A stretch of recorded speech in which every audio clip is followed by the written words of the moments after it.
por las torturas y las degradaciones de los autos inquisitoriales.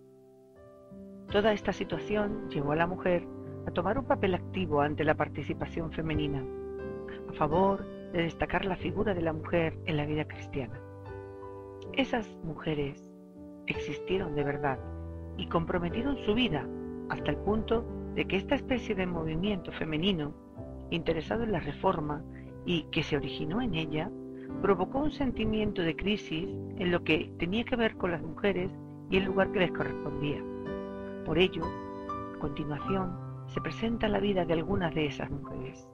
Solo una pequeña representación, ya que son muchas más, que lucharon por defender los derechos que como mujeres poseían, aun cuando su alrededor parecía condenarlas a una vida a la sombra, donde no destacasen ni pudiesen realizar labores de responsabilidad.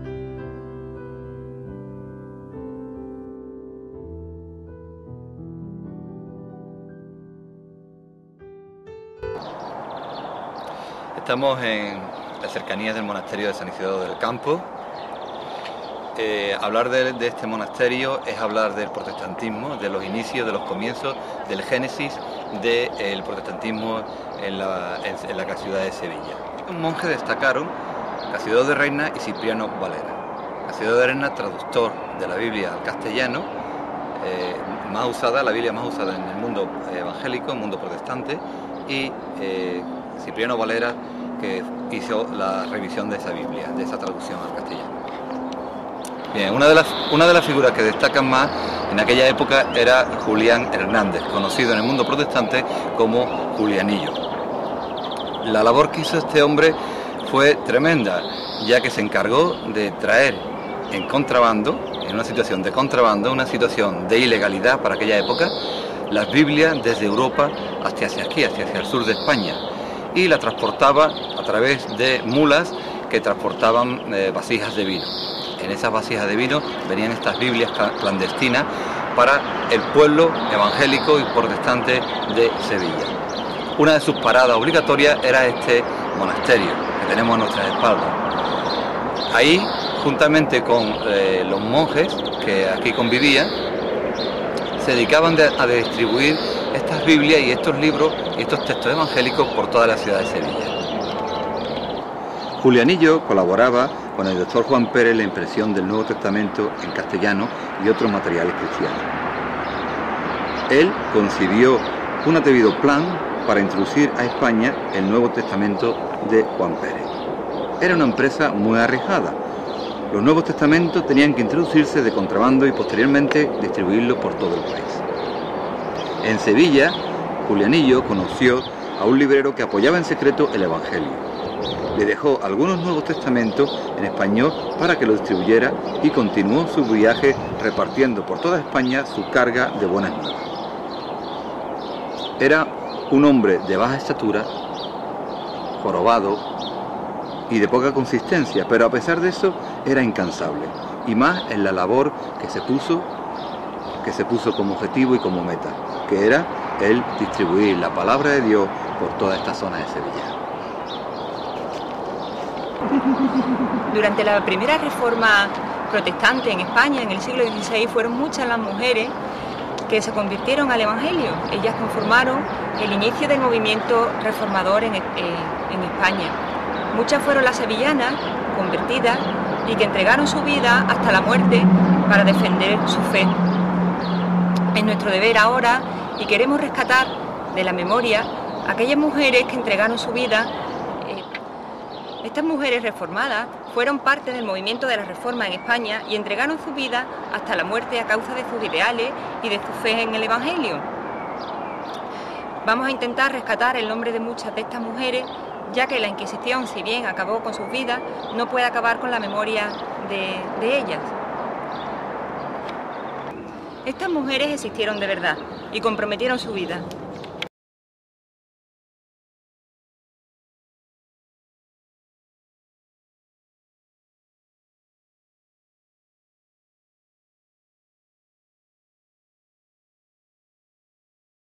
Una una de las historias más conmovedoras que podemos destacar entre las víctimas protestantes de la Inquisición es la historia de María Bohórquez. Era hija natural de don Pedro García de Jerez y Bohórquez. Era un grande de España. Ella contaba con 21 años cuando la arrestaron. Su educación estuvo a cargo de Juan Gil, quien la educó enseñándole latín y griego, y del cual aprendió también las verdades del Evangelio. Era capaz de leer las escrituras en los originales de latín y griego, y también conocía los evangelios de memoria y muchas de las obras reformadas escritas por Lutero. Su preparación teológica era muy sólida, como lo demostró en sus disputas con los frailes en la cárcel. Su propio maestro, Egidio, decía de ella que siempre aprendía algo en sus conversaciones con María. Es difícil encontrar otro ejemplo de juventud, sabiduría y piedad juntas, sacrificadas por un fanatismo tan ciego y cruel. Cuando fue detenida, con gran serenidad, confesó María de Bohórquez, desde el primer interrogatorio a los inquisidores, que era uno de los miembros de la congregación evangélica. Su conocimiento de las Escrituras le proporcionaron los medios para rechazar o rectificar con firmeza y facilidad todos los argumentos con los cuales los jueces procuraban envolverla y que a veces le eran útiles para engañar o atemorizar a otros prisioneros. Defendió su fe, presentándola no como una invención de Lutero, sino como la verdadera doctrina cristiana rescatada por Lutero y sus compañeros de entre las ruinas en que habían sido soterrados durante siglos, exhortando a sus jueces a que la abrazaran en vez de perseguir dicha fe. María, a pesar de ser duramente torturada con sus 21 años, María fue condenada a muerte y se intentó antes de su ejecución que se retractara para evitar la hoguera o bien evitar incluso la muerte de la misma. Pero a pesar de todo ello, los frailes que visitaban constantemente sus celdas salían hablando de los conocimientos sobre los que ella versaba, sobre la Biblia, y a veces poniendo en duda incluso los principios que movían la fe de los mismos.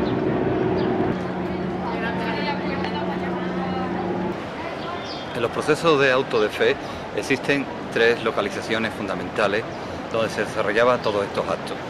Una es el castillo de San Jorge, donde se realizaban los interrogatorios y las torturas a los protestantes. Como segundo lugar más significativo está la Plaza de San Francisco, donde se realizaba el testimonio público y se leía la sentencia públicamente. Y un tercer punto fundamental de los autos de fe se desarrollaba en el conocido como el Quemadero, que se encuentra ubicado en el Prado de San Sebastián, justamente detrás del Consulado de Portugal. Y allí es donde se ejecutaban las sentencias, que consistía en la quema de los seres, en la quema de las personas que eran protestantes o que pensaban de otra forma diferente. Atravesando el Arenal, entraban en Sevilla por la Puerta de Triana. Giraban a la derecha por la calle Pajarería, hoy llamada calle de Zaragoza, hasta llegar al Arquillo de Atocha, ya desaparecido. Y tras enfilar por Pintores, hoy calle Joaquín Guichot, llegaban a la Plaza de San Francisco. En la Plaza de San Francisco se desarrollaba toda una obra teatral, y nunca mejor dicho, por muy pintoresca que pareciera. Allí se hacía una lectura pública de la sentencia y de la condena de los reos. Esta lectura duraba por cada reo entre 2 y 3 horas, lo cual hacía que se dilatara mucho en el tiempo y fuera bastante larga. Todo esto se impregnaba con un sentimiento espiritual, porque se hacían también lecturas de pasajes bíblicos, incluso se hacían sermones de la fe.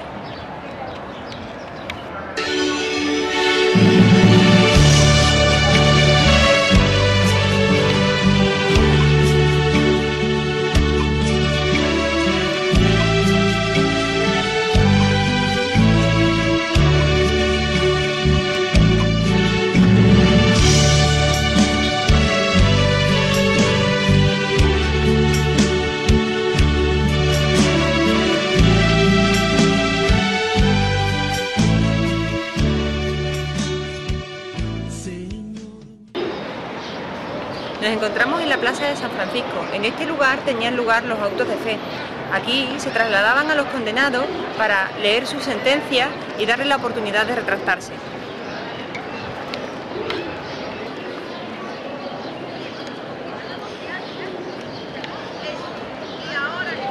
Los protestantes en Sevilla se reunían en el Templo de la Nueva Luz. Este era el nombre que recibía el lugar donde se reunían. Era la casa de Isabel de Baena.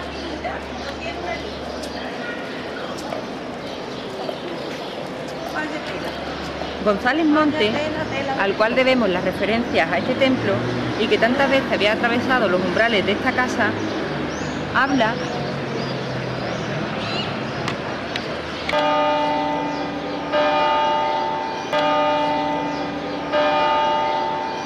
En Valladolid surgió otro foco importante de la Reforma. Al ser la capital del reino, tanto en Sevilla por el comercio con la... En Valladolid surgió otro importante foco de la Reforma. Varias familias se convirtieron allí y también fueron quemadas por la Inquisición y quemadas por sus ideas reformadas.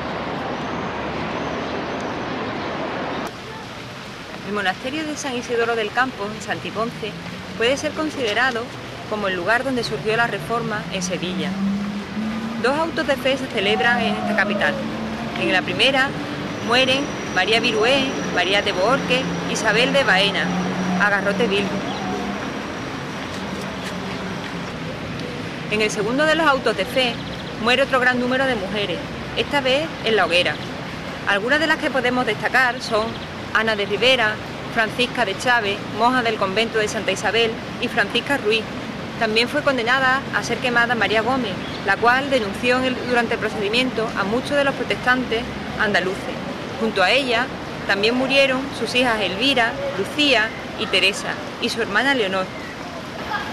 En este mismo acto también fue declarada la inocencia de Juana de Bohorques, la cual había muerto durante la tortura en el castillo debido a las torturas a las que fue sometida. En el lugar que nos encontramos es el lugar conocido como el Quemadero. Aquí finalizaba todo. Se tenía mucho cuidado de que la quema tuviera lugar antes del anochecer. Pero si era verano, se evitaban las horas más calurosas. No dejaba de ser irónico lo que se nos cuenta del auto del 25 de julio de 1720, que decía que por la mucha calor que se difirió, por la mucha calor que hacía, se difirió el garrote para las 6 de la tarde. Esta segunda etapa del recorrido la recordaremos con los nombres de las calles actuales.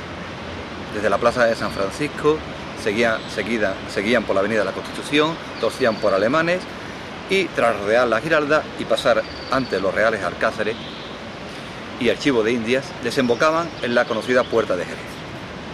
La Puerta de Jerez era el límite de la ciudad en aquella época, la ciudad de Sevilla. Desde allí se acompañaban a los reos hasta este lugar, el Quemadero. Muy cerca de aquí también estaba la zona donde se ahorcaban, se ajusticiaban a los presos por delitos. El Quemadero fue constituido tempranamente y permaneció hasta 1809. Este lugar estaba en las afueras en la afuera del recinto amurallado de la ciudad y próximo al lugar donde se alzaba la horca pública. Era un punto de referencia suficientemente conocido y era tan notable que se reflejaba en todos los planos de la época, desde el siglo XVI hasta el siglo XVIII. Partiendo de este último y con ayuda de la escala, en varas castellanas de dicho plano, es fácil determinar el sitio donde estuvo el codalzo. Vale, esto lo dejamos aquí, eso lo dejamos, porque además no tiene sentido decir eso. Eso último. Córtalo. La esperanza de Europa, otras mujeres, más historias. Este es el primero de una serie de documentales.